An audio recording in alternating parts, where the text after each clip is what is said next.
Hey there, my sexy, delicious, badass babe. I hope you're doing absolutely fucking fabulous today. Today, I'm going to be answering some questions that you all asked me on Instagram and anonymously through Not Gonna Lie. I received so many questions, so I'm going to try and address all of them today in this video. So without further ado, let's get right into question number one. Someone asked me, what are your all-time favorite pleasers? My all-time favorite pleasers that I've ever owned are the thigh-high chrome pleasers in a 6-inch, 7-inch, or 8-inch with the open toe. I don't like closed-toe boots because they do make my toes ache, and I love a thigh-high boot because it protects my knees and it looks super sexy. Someone asked me for weight gain tips. I would just recommend making small changes every day versus making some drastic life change that's going to be hard to stay consistent with.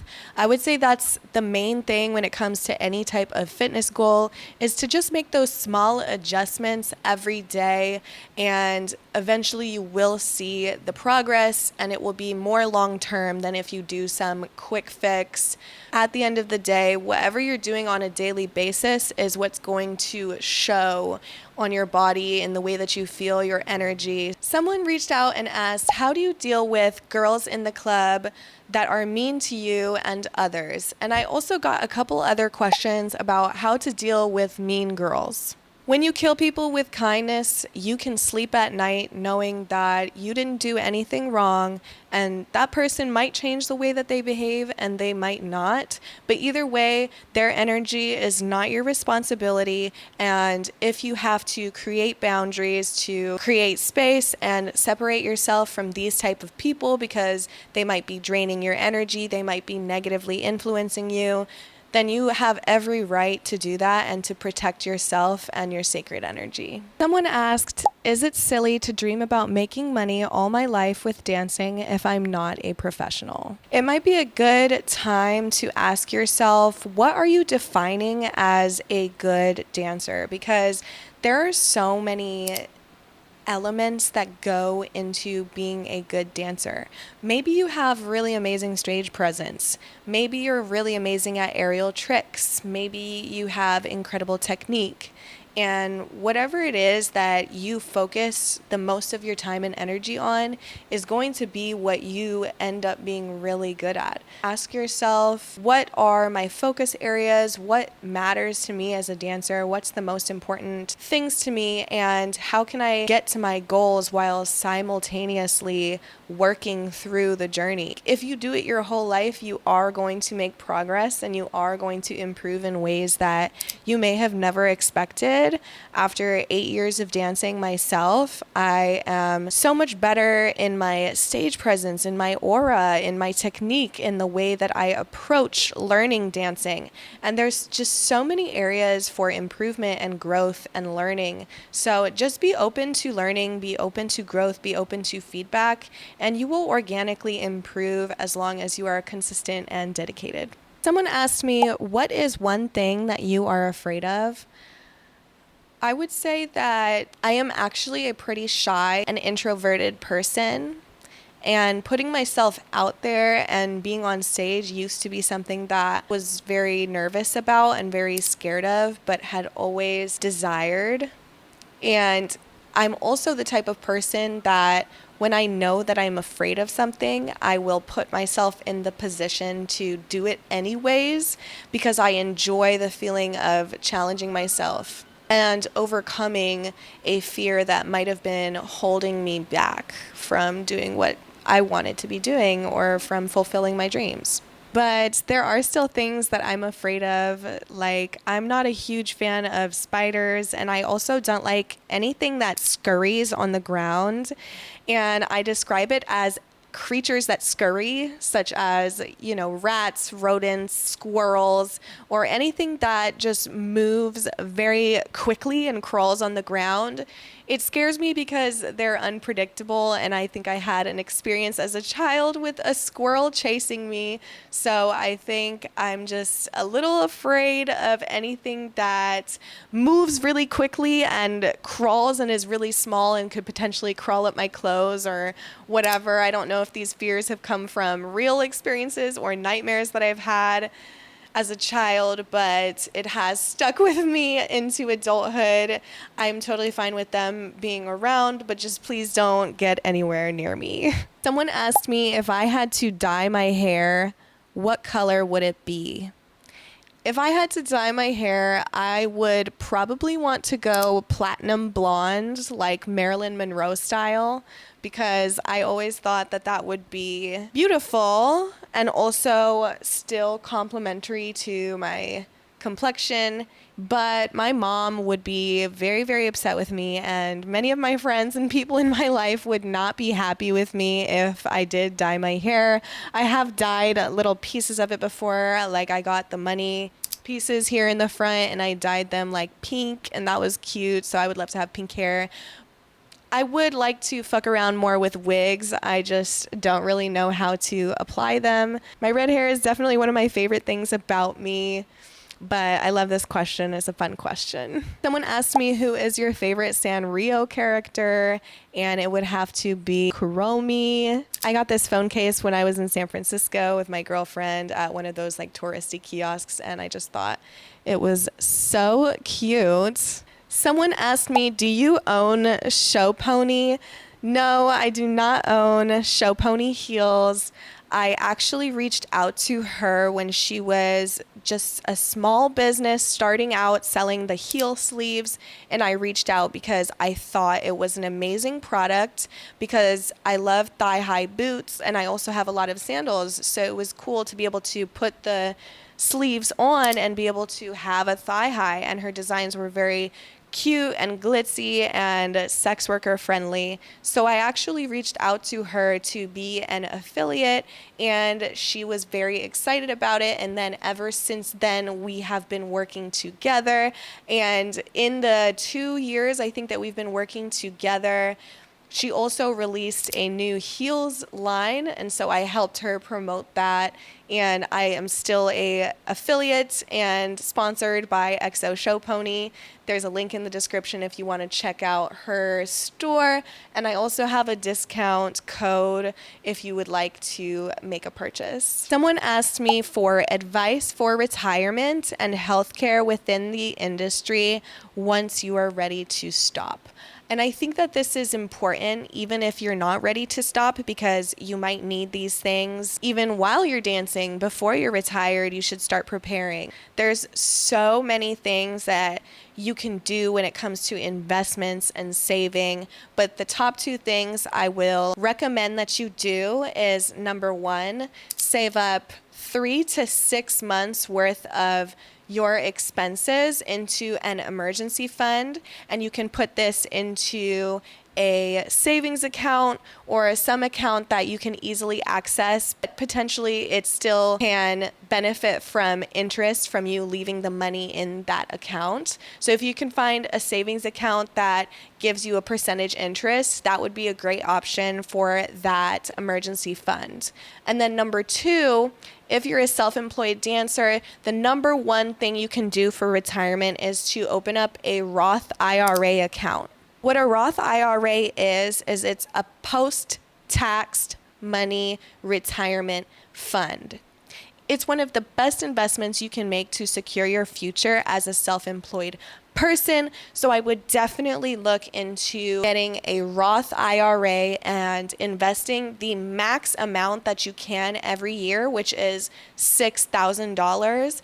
But as much as you can invest into it every year up to that cap is amazing, and I recommend that you get started as soon as you can. The reason I recommend that you get started as soon as you can is because retirement accounts and investments benefit the most off of long-term investments and compound interest. So the earlier that you get started and the longer that you leave the money in that retirement account invested into different mutual funds and index funds, the more that that money will accumulate on itself and become up to $1 million or more when you retire. Once you've solidified your retirement account and your emergency fund, you can start to diversify your investments into different stocks and more short-term investments, but that's definitely what I recommend that you start with.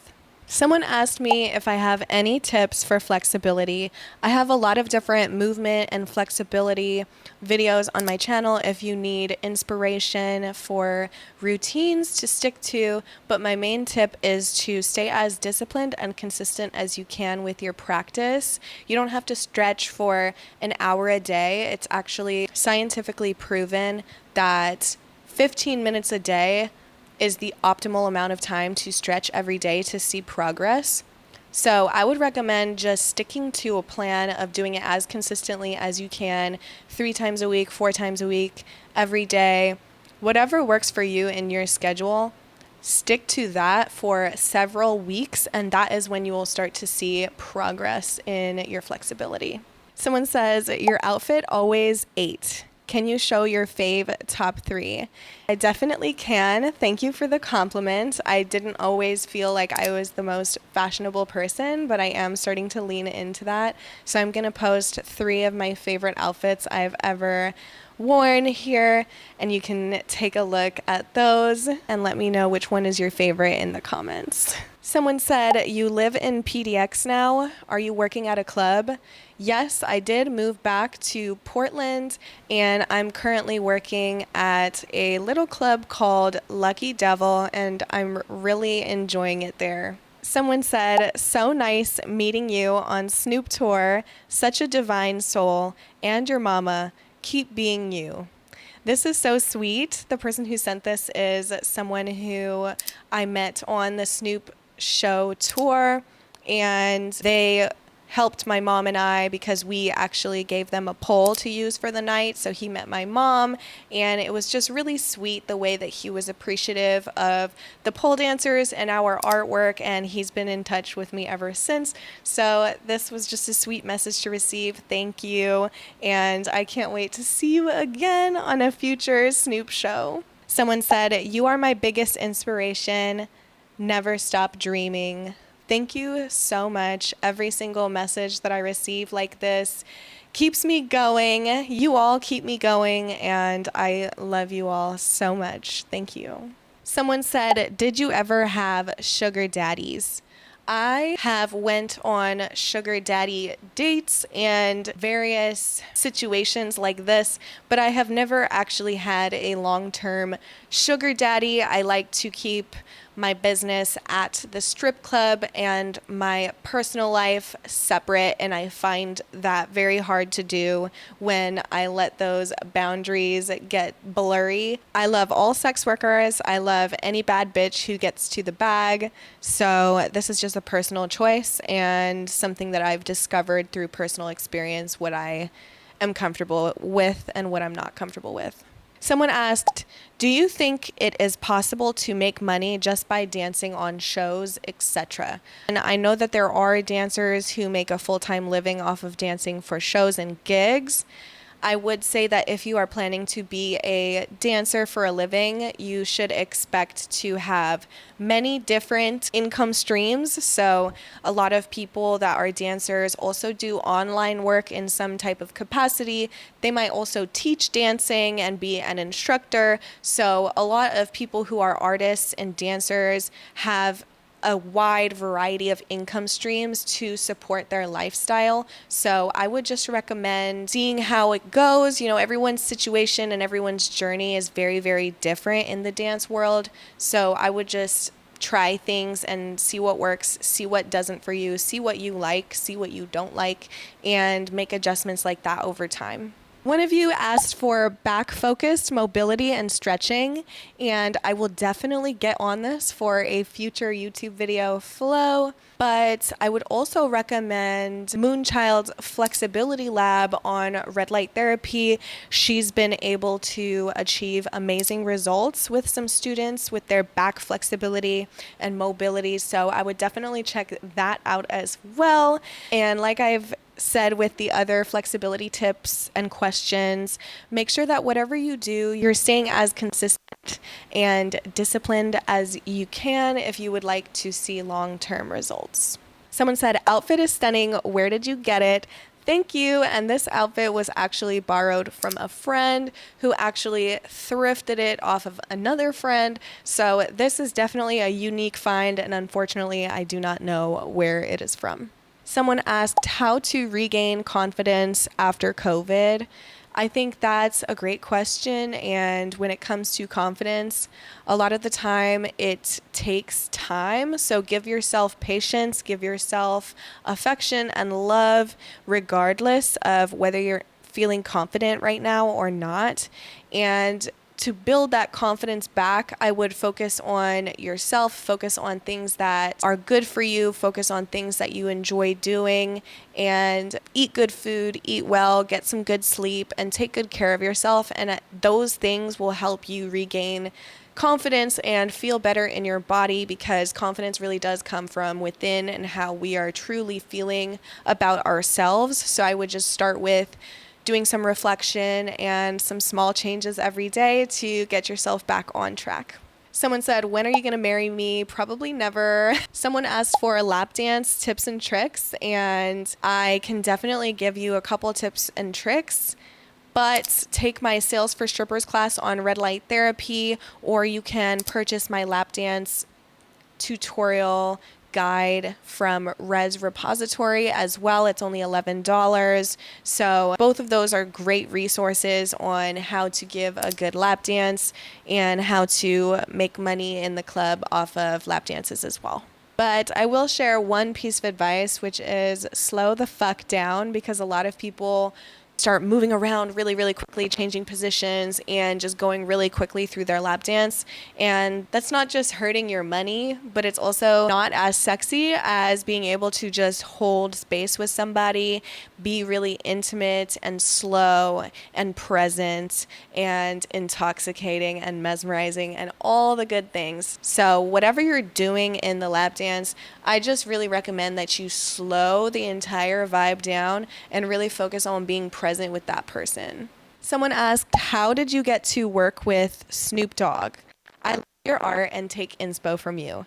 Thank you so much. I got to work with Snoop Dogg 3 times through a recruiter who I sent videos into, like sort of a virtual audition, and all 3 times I was selected for the locations that I applied for.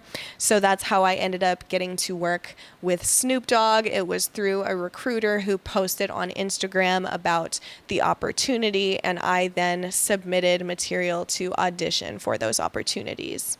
Nicole the Pole is the one who recruited me for all 3 of my Snoop Dogg opportunities. So I'm very, very grateful to Nicole. And what I can say is that once you proved yourself that you're reliable and a good dancer one time, they will call you back. Someone asked, any books that you're currently reading? And yes, I am actually currently reading and going through the Artist's Way process. I was inspired by Dochi, and my friend and I decided to start the 12-week process together. So I'm really enjoying that book. I'm currently in week 2 and feeling great, actually, feeling much more in touch with myself, feeling myself connecting with that childlike excitement and energy and creativity again. And I can just feel my energy vibrating higher. So I love self-improvement books and books of that nature, spiritual books. So leave your recommendations below if you have any for me. Someone asked, what's one thing you do for yourself separate from work, romance, and family life? I'm a pretty simple gal. I like to just hang out with my cats, take a nice, relaxing bath, watch a TV show, watch a movie, smoke some weed. Those are ways that I like to rest and recover and spend my free time. But I also really love to travel and see new places. I love to be adventurous. I love going out in nature. I love doing different sports and activities outside. So I know how to snowboard, I know how to ski, I know how to wakeboard, I know how to rollerblade, I know how to roller skate. So I really love just doing anything where I'm using my body, trying something new, and getting to be a kid again. Someone asked, did you do any dance training when you were younger? I was a gymnast for 8, 9 years as a kid, but I never really had any formal dance training. I will say that we were taught a lot of important things about lines, technique, grace that play into dance. But my focus was definitely on gymnastics, and I did that through a big portion of my childhood and teenagehood. I worked my way up until level 9 in gymnastics in the USA Gymnastics tiers. So if you know what that is, I was pretty high level, but I did end up quitting due to an injury and a loss of spark because being in those very highly competitive environments just didn't feel compatible with me, and I had to go through a long thing with my parents and everyone involved when it came to quitting gymnastics because that was going to be how we were going to pay for my college, and I just had to put my foot down and say, you know, I'm not resonating with this environment anymore. I'm not wanting to do this, and it was a very hard decision to make, but I'm proud of myself for putting my foot down and making that decision at a young age for the sake of myself, no one else. So I think that's why I resorted to dance, because dance is so much more free, and it's also why I haven't dove into the competitive world of pole dancing. I'm just not really interested in competing and being in that high stress environment. It's not why I dance. I do love to perform and to share my dancing with people, but more in a showcasing environment versus a competing environment. I might one day decide to reventure into competing and change the narrative for myself.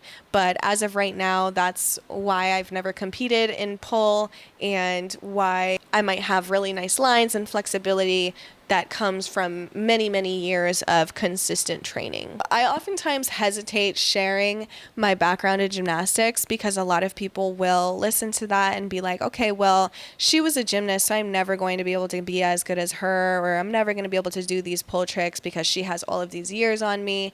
And yes, I think that there is an advantage to being a dancer or a gymnast prior to pole dancing, but whatever you don't use, you lose. So those years between being a gymnast and starting pole dancing later when I was 18 years old, I did lose a lot of strength and flexibility in those years, but it was a lot easier for me to get it back because I knew how to get it back. I knew how to train consistently. I knew how to train flexibility from when I was a kid. So I already had the knowledge to the point where I was able to train myself and be consistent and get back to not the level that I was as a kid, but get back to a certain level of flexibility and conditioning and strength that I needed for pole. But I will say this, regardless of who you are, what your background is, what your genetics are, in order to be a good pole dancer, you have to be consistent, you have to train, you have to condition, you have to work your flexibility. These are all things that everybody who pole dances has to do, and your starting point is going to be unique to who you are and your life situation and your experiences, but you can get to any point that you would like to get as long as you are consistent and dedicated and disciplined in the practice that it takes to get there. Someone asked, how many tattoos do you want? What are some tattoos that you want? I would love for my tattoo work that I currently have to be finished because I've been working on the same 2 pieces for quite a long time just due to traveling or not having the funds available to put into tattooing right now. So I have 2 unfinished pieces that I would really love to finish. One of them is my leg piece. And so once that leg piece is done, I'll have a better idea of what I want in the future. But while I haven't finished those pieces, I'm not entertaining myself and even wondering what future tattoos I'm gonna get? Well, that's a lie, actually. I do have an idea for my back piece. I know I want to get a big back piece because I've always wanted one, and I think I've finally decided what I want it to be. I would love to recreate the painting of the birth of Venus on my back. I just really love that painting and what it meant for that time period, and it's always been a comparison. People have compared me to Venus, to Aphrodite, and so I would really love that to be a cool, unique piece on my back, but we'll see what ends up happening because I really just want to finish the tattoos that I already have. Someone asked me for advice on starting out teaching online, and we actually have an amazing video on this channel that our instructor Moonchild made about teaching virtually, and it has all the information you would need to get started and to be successful. So definitely go and check that video out. I will put the link in the description. But on top of that, I will give you my pieces of advice quickly. I will say that when you're teaching online, it's important to have a really good plan and to be able to communicate really effectively virtually. So I would really focus on improving your virtual communication skills, the way that you advertise your classes, the way that you set up the booking, the way that you teach the class virtually needs to be received in a way that will be virtually received well, which is going to be different than if you are used to teaching in person. So your communication skills needs to be on 10 because being able to learn from a recording is different than having somebody with you who is able to touch you, correct you, and give you feedback in real time as you're doing the trick. How is this going to be received by the customer when I make this announcement of my virtual class? Am I giving them all the information that they need to go sign up? Am I giving them all the information that they need to know how to join the class, how to act within the class, how do they ask questions, how do they get the recording after? I would really, really focus on having a strong logistical plan when it comes to how you're going to do the bookings, how you're going to market, how you're going to teach the class in a virtual format, and how you're going to handle the recordings or whatever you're going to do about that, because a lot of people live all over the world and you want virtual accessibility. So there's a lot of logistical things that go into teaching online. So I would definitely recommend having a really, really solid plan before you get yourself entwined with accepting people's money. Now, if you are new to virtual teaching and you would like to get your toes wet, you can host a workshop through Red Light Therapy, and we would be happy to host your offering and take care of all of the logistical aspects for you, including the Zoom link, the booking. So the only thing you would need to focus on is promoting the class and teaching the class. If this is something that you're interested in, I will put our workshop application down in the description. Teaching online is amazing and you can connect with people from all over the world, so I highly, highly recommend it. But in order to create a good customer experience, there is a lot that goes into it, so don't underestimate how much goes into teaching online. Someone asked, what is your nutrition like as a dancer? What do you eat to stay healthy and strong?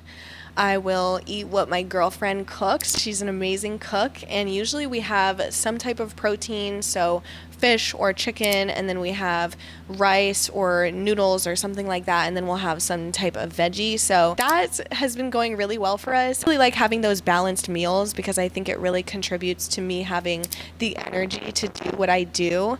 I do eat junk whenever I'm craving it, like if I want to get some pasta and some candy and some ice cream and sweets or whatever it is, I do indulge in the things that I am craving because I like to enjoy life and to enjoy the things that I like. So I'm not super strict with my diet or anything like that, but I will say I eat a lot of food at home, which I think is good for you, and you know what's going into your foods when you eat at home. That's pretty much how I lead my nutrition in my life. I just try to make good choices, but I let myself indulge in the things that I want, because I will feel it in my body if I've been eating too much junk or if I haven't been treating it well. I am in touch with my body enough to be able to feel that and make adjustments as necessary.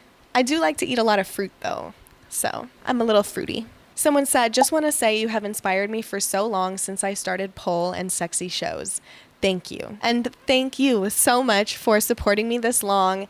And I am so glad that I was able to inspire you to start doing pole and sexy shows. That is fucking amazing. And I love it here. Thank you for sharing that with me. Someone asked, any advice for a show where cameras and phones are prohibited? Normally I do sexy shows and then I can post the videos, but in the next show, pics are not allowed.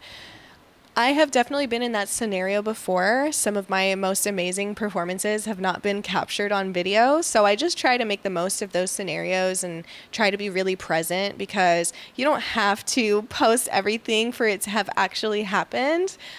There's almost some magic behind moments where everyone has to be present and can't have their phone.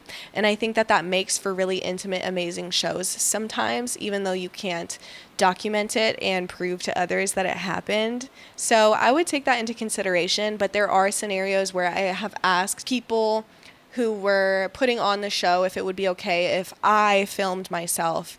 And at certain places here in Portland, like the dancers are allowed to film each other, but that's it. No one else is allowed to film. So you can try and talk to someone and say like, hey, I just want to get a video of myself performing. Is that okay? Can I set my phone up somewhere? Can I ask someone in the audience that I know? And maybe you can make some arrangements that way. Someone asked, what advice would you give to your younger self when you first started dancing? I actually have a video called 5 Things I Wish I Knew When I Started Dancing. So if you're interested in that, go ahead and check that out. I'll put that link in the description. But I would definitely have told myself when I was younger that you should aim big, bitch, and charge the highest prices, ask for tips, because I was rolling in dough. When you're a new dancer, you're rolling in that dough. But it's almost so easy that you don't ask for more. You don't ask for more dances. You don't ask for a tip or those types of things when you're new, because you're just shy or whatever it is, scared of the response, scared of rejection. So I would have just told her, don't be fucking scared. You own this place. Your pussy is the power. You own the power. You have the power. And I would have just spoke power into myself so that I could have felt super confident and unafraid to ask for more. Someone asked, any advice for going in on an audition? Former corporate employee going on a new path. Well, that is fabulous, and I wish you the best on this new journey. I would definitely go and check out the local clubs near you. Go as a customer, check out the environment, see what it's like, and then ask them about their audition process. Just make yourself look a little nice, go in, and if you want, you can even bring things to audition with, because they might be like, yeah, you can just audition right now. So I would recommend going in or calling, asking for all the details. What should you bring? What should you wear?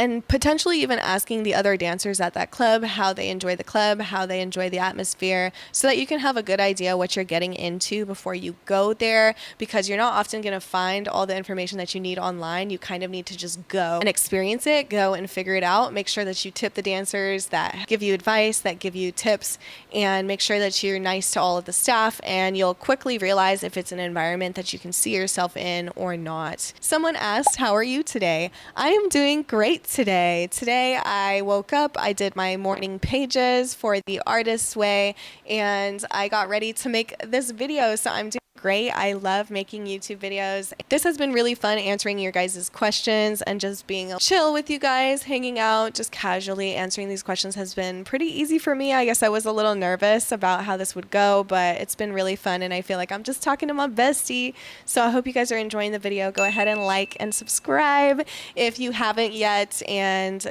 yeah, let's move on to the next question. Where do you see yourself in 10 years? Ooh, that's a tough question. I definitely see myself happy, pursuing my dreams, dancing, leading red light therapy, and traveling, and in a home with the people that I love. So those are the things I see for myself in 10 years. An evolution of the current situation that I'm in. I'm sure I will be an entrepreneur. I'm sure that I will have people around me that I love, and that's where I see myself in 10 years. Every day I work towards making that true. Someone asked, do you hang out with people a lot? And I actually don't. I don't really hang out with people outside of work because I have a very social job at the club, and I also have to interact with people a lot running red light therapy. So I like to enjoy my time off by myself lately and trying to figure out what kind of friends I would like to have going with me into the future. So I don't really hang out with a lot of people lately, but I'm sure that my social relationships will have a bigger part of my life soon. I've just been in a transitional period, moving back to Portland, getting settled, and working on my business. So I will find balance as time goes on. Every day I find a little more. So that's where I'm at right now. A few people asked about why certain people don't teach for red light therapy anymore, and it really sucks because everyone who has ever worked for red light therapy is a friend of mine and that I care deeply about them and I love them.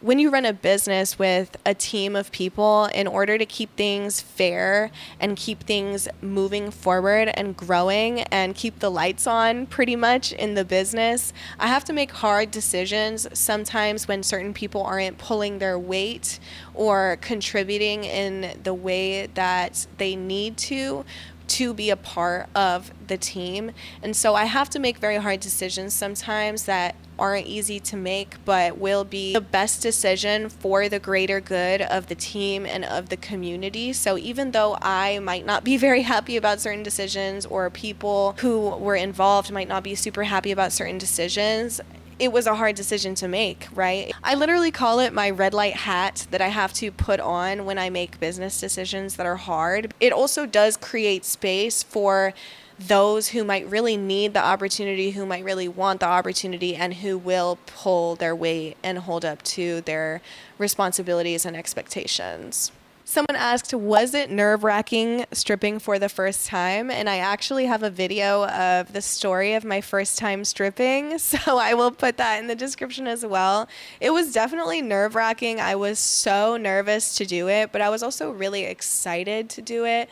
So it was like a combination of nervousness, excitement, and then after my first day, I pretty much got over the nervousness of it all. However, prior to work and shows, I still do get nervous, but I'm just a little bit more used to the feeling, so it's a little normalized for me, and I almost kind of take joy in that feeling of being nervous and really caring about the outcome of something, because it just means I really care. Someone asked, how do you just show up and start working at the club with little pole skills? Did you build up pole moves first? I went into a strip club without knowing how to do any pole moves, and you definitely don't need to know how to do pole tricks to be a stripper. I think that's a big misconception because a lot of people go on stage and don't do a single pole trick. And I think that the strip club is an environment that is unique, where it's not like other jobs, and there are girls that come in for the very first time and have no idea what they're doing and get hired. And there is almost a little bit of an allure to that. I think even customers kind of like the new girl, the girl that doesn't know what she's doing, and you will make a lot of money when you first start. So just know that it's not the same as your typical other job where there are expectations and requirements. This is a job that is accessible to all, and you just need to have a good attitude, be ready to learn, and know how to make yourself look good and attractive. Someone said, tell us about your girlfriend. You girls are so cute. Thank you. She's amazing. She is such a good girlfriend. She's an amazing chef, and we make an amazing team. She is such an amazing supporter of me, and she has supported all of my crazy decisions, all of my crazy dreams, and I absolutely love, adore having her by my side. I love her so much. She understands me, she sees me, and that is just so hard to find in this world. So yeah, and I'm glad that you can feel that through the screen. Someone said, oh my God, where did you get that red key in the post that I made? And this bikini was actually made by MSM by Mirabelle for red light therapy. We drop exclusive dancewear drops from her dancewear, and they're exclusive colors made just for red light therapy. So this is one of my favorites. It was the color that we dropped 2 drops ago in the Mars red, and I fucking love this color. It's my favorite, so I had to keep one for myself. We actually still have a mauve and Tinkerbell bikini. I did a little exclusive limited drop recently. Someone asked, what is the hardest part of owning red light therapy? I would say that the hardest part is putting trust in myself and not giving up, because there have been several occasions through this journey where I was so close to giving up. So I think that's been the hardest part of running red light therapy, is simply keeping the momentum, staying enthusiastic about everything every day, staying consistent. And like with everything, I think consistency is always the hardest part. It's easy to be excited about something. It's easy to dive into something and feel passionate, but it's another thing to bring it to the finish line or to evolve it and grow it. Even though it's the hardest part of running red light therapy, it's also the most fulfilling part. Every day that goes by, I feel grateful to be in the position that I am now and that I haven't given up yet, and it gives me hope and determination to keep going for many, many years to come. The next question is, what's your favorite part of running red light therapy? And I'm literally beaming talking about red light therapy because it is my pride and joy. I literally spend every single day on red light therapy, brainstorming, making graphics, writing emails, thinking of ways that we can grow our platform. And it never stops running through my mind. My favorite part of red light therapy is that it is literally the culmination of all of my favorite things, all of my like-minded people, misfits and lovers, we say, all over the world, and it's made just for us. So every day I get to do something related to my deepest passions in life. And I also am very passionate about content creation and that sort of thing. So it gives me an outlet for that. And I think that's my favorite thing about red light therapy, is that it's just its own world. It's its own universe that I've created, made up of my favorite things in the world, which is sisterhood, friendship, pole dancing, and community, and growth, and evolution, and learning, and education. It's just all of the things that I saw myself doing as an adult in one beautiful package, and it grows every day. I get to watch the evolution. It's like a real baby. It's like a human growing from a baby, from a fetus to a child. The next question is, how do you stay motivated to dance for yourself while working at the club? This is a great question, because I am definitely guilty of forgetting to dance for myself and forgetting to make that time. And I think that I've beautifully and gracefully found ways to make the work super enjoyable for myself. So even if I am dancing for myself, I might still film it. I think everything that I do is for myself. Being self-employed is for myself. So I think that that's one way that I bridge my personal life and my work life in a healthy way.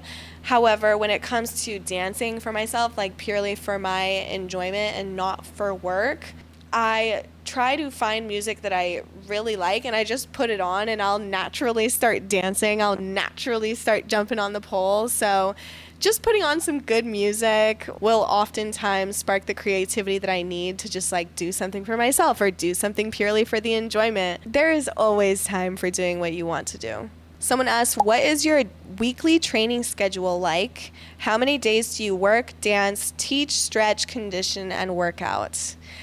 So I'll start from the top. I work at the club 3 days a week for a day shift. So that's about 15 hours a week, usually a little bit more than that. Usually I dance about 3 times a week, from anywhere between 45 minutes to 2 hours. Every time I dance, I usually stretch and condition as well. I kind of do everything as a full package. So I would usually do those things 3 times a week. When it comes to stretching, I do it as necessary. So it might be up to 5 or 6 times a week. It might be every day. but I usually feel in my body what I'm needing that day, what I'm up for. So whether it's a conditioning day or a tricks day or a heels day, I try to listen to my body and try and keep things pretty balanced. But again, like if there's something that I just really don't feel like doing, I won't do it because I know that naturally the interest or curiosity for that will come back as long as I don't force myself to do things that I don't want to do. And then when it comes to going to the gym, I just started going to the gym once a week with my girlfriend on Saturdays to go do leg day because right now I don't have any leg conditioning. It's all pull, it's all upper body. So that's been pretty fun, and I only go and do that once a week, but maybe I can work that up to 2 or 3 times eventually too. Someone asked, what is a goal that you have for red light therapy? I would love to double our student body from 500 students that we have right now globally to 1,000. I think this is a very doable goal, and because we're a virtual studio, I would love to just continue growing the platform, connecting more dancers all over the world, connecting more sex workers all over the world, and through those connections, I think beautiful opportunities, shows will come as a result of growing our community. So that is definitely a goal I have for us, is to double our student body from 500 to 1,000 students globally. What advice would you give to yourself before you started stripping or before starting red light therapy? Since I already talked about stripping a lot so far, I'm going to talk about some advice that I would give myself before starting red light therapy if I could. And I would have told my younger self about a year ago that not everybody is going to understand your vision or see your vision, and that's okay. And to focus on the people who show up for you, focus on the people who see your vision. Don't spend so much time trying to convince the people who don't see it to see it. As long as you stay consistent with the work, people will see what you are bringing to the community over time, and it's most important to focus on those who do resonate with what you're doing than to focus on those who do not. Someone asked how to get hired for gigs like Snoop and Jeremih. I would say in order to get hired for those gigs, you need to be very connected in the community. So definitely follow all the big names that you can that host these type of opportunities. So Nicole the Pole did the bookings for Snoop Dogg, and for Jeremih, Cam Poles was the one who booked me. And this was because I saw them post about it online, and I auditioned or reached out the way that I was supposed to and followed all the directions and got selected for those opportunities. So to be prepared for those opportunities, I would recommend having really good unedited performance footage, because most of the time that's what they're going to ask for, is unedited performance footage, so they can get an idea of what your energy is like, what kind of dancer you are, and what you look like. So prepare yourself by having these videos ready to go, and you can send them. They're in a folder, they're ready to go, and you don't have to necessarily stop what you're doing and create a whole new video for every audition. Some auditions might ask you to make a specific video, and in that case, make sure that you present yourself well, look the way that you would on show day, and perform for the camera as if it is a performance, so they can get a feel for what kind of a performer you are. Someone asked, how many clubs have you worked at total? Oh my God, I have no idea. Probably like 20 or 30. I have worked all over the United States, New York, Florida, Texas, Seattle, San Francisco, Los Angeles. So I've danced in a lot of major cities, definitely not all of them. Someone asked, what is your favorite state to dance in and why? Top 3. So my favorite state to dance in is definitely, well, specifically Portland, Oregon. I love dancing here. It's great if you are alternative, and I just like the atmosphere, the way that the strip clubs are structured here. It is where I started, so maybe that's why I'm a little biased. I had a lot of fun dancing in Atlanta. I love shaking ass, and I love the music that they play at the strip clubs there, and it was just overall really fun for me there. And the third top fave would have to be probably, that's so hard, honestly. because I have not really loved many of the places that I've danced. I'm pretty picky, and a lot of the places that I've danced have been pretty disappointing, especially when it comes to like larger cities and type of treatment that the dancers get in those places. Just coming from Portland, it just felt so wrong. So I would have to say Portland and Atlanta were definitely my favorites. I want to try NOLA for sure, and I think I should try Vegas at some point as well. Like, I have to. Someone asked me day or night shift. Honestly, that depends how I'm feeling. I love a day shift because I just feel like I can make a lot of money in day shift. The type of guys that come in, I can just really hone in on them and get them to spend a lot of money during the day. But at night, it's fun if I'm working at an upbeat club that plays like hip hop music. I really enjoy that. I think it's really fun to like shake ass and hustle in that way as well. So I like both, but it really just depends where I'm at in life and if I'm down for the late nights and stuff like that. What are your favorite tattoos? I will have to say my favorite tattoos are all of them. Like, I just love all my tattoos so much, and because I went for more of a suit design, like it's designed to cover my whole body and work together, it kind of just feels like one big tattoo. But I will say my favorite one is probably the first one I ever got, which is the tiger on my rib cage and stomach. And the panther here on the other side. I think that they're really beautiful and they go really well together. And they were my first ones, so I feel like that's why they're my favorites. So someone asked, how do you deal with drama in the dancer community? And this is a great question. Whatever you do in life, it's inevitable that you're going to run into drama and people not liking you or people not liking what you're doing. And it's inevitable. There's nothing that you can really do to avoid that, but you can handle how you respond to things and how you handle situations. So I would say take time to respond the way that you want to, because sometimes when drama is going on, we respond very emotionally and we're reacting, we're not responding. So my best advice is when there is drama going on and you're in the midst of it, take a step back and ask yourself what you think of the situation. Where do you stand? Try and check in with that self-identity so that you can figure out if this is a drama that's worth your energy and how you want to handle it or respond to it. Sometimes drama is unavoidable, but I also would be careful of people that tend to enjoy drama or curate it, because there are some people that thrive in chaos and actually try to create it because it's entertaining for them or it's just what they're used to doing and their way of life. So if you notice that about certain people, that they attract chaos or attract drama or always drag you into something, I would definitely consider creating boundaries with that person, potentially separating yourself from that person, because drama is very distracting and a lot of the time unproductive. So if somebody is dragging you into a lot of drama, maybe they don't need to be in your life as frequently or as much as they are.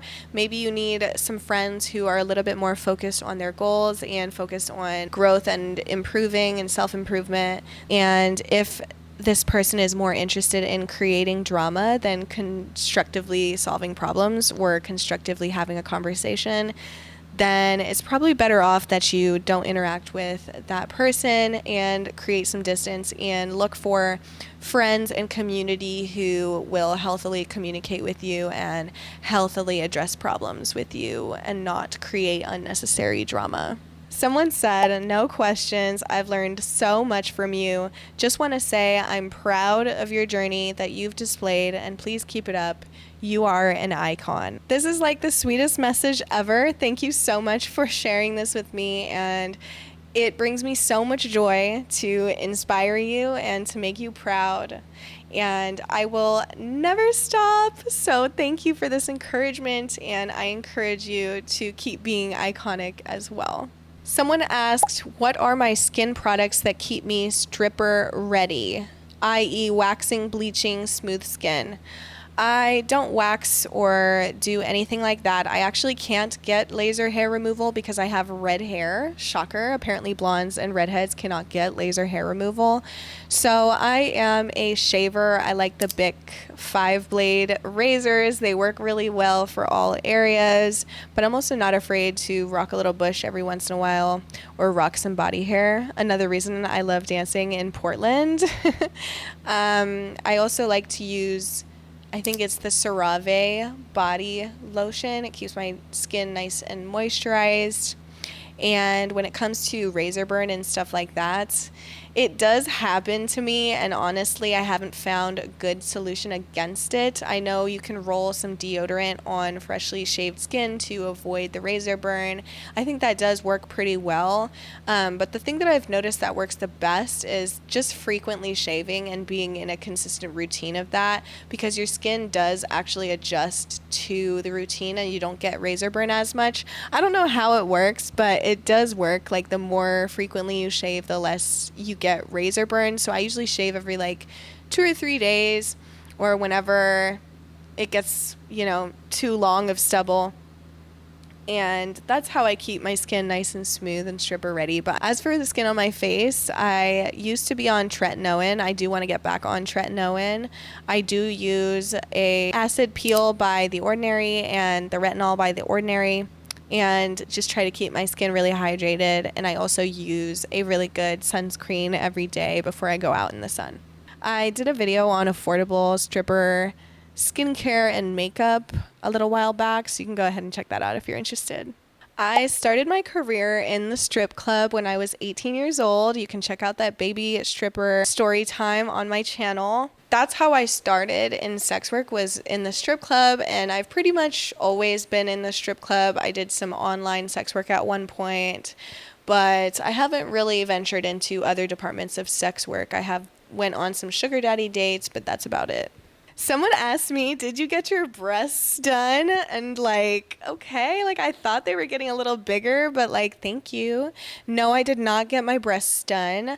I have just been eating more protein, so that has been helping with my weight gain. So thank you all so much for submitting all of those amazing questions.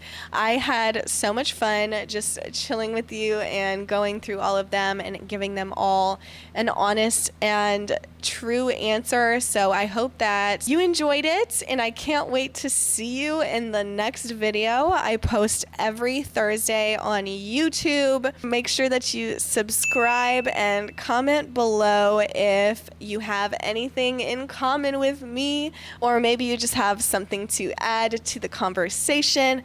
I would absolutely love that, and I will see you all in the next video. Mwah!